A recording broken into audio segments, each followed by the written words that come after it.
রুমঘর আছে, premium cottage আছে, কটেজগুলোতে পর্যটকদের জন্য কেমন সেবা রয়েছে? ধন্যবাদ আপনাকে।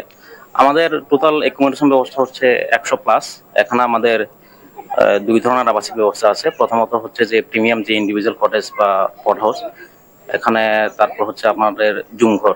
তো টোটাল মিলে 100+ এখানে আবাসিক ব্যবস্থা আছে। আমাদের সার্ভিসটা হচ্ছে যে আপনার এখানে জুম ঘরে হচ্ছে যে আপনার ইলেকট্রিসিটি সার্ভিসটা থাকে, আপনার কমন ওয়াশরুম, আর জুম ঘরের ভিতরে হচ্ছে ফ্যান থাকবে, লাইট থাকবে, তারপর হচ্ছে বালিশ কম্বলগুলো থাকবে। আর প্রিমিয়াম যে ইন্ডিভিজুয়াল কটেজের কথা যে বলা হচ্ছে, এটা এটা হচ্ছে আপনার 24 আওয়ার ইলেকট্রিসিটি সার্ভিস, তারপর হচ্ছে পানি, আপনার অ্যাটাচ ওয়াশরুম, হাই কমোড, সবগুলো মিলে হসপিটালে যে সার্ভিসটা দেওয়ার প্রয়োজন এটা দিচ্ছি আর কি আমরা।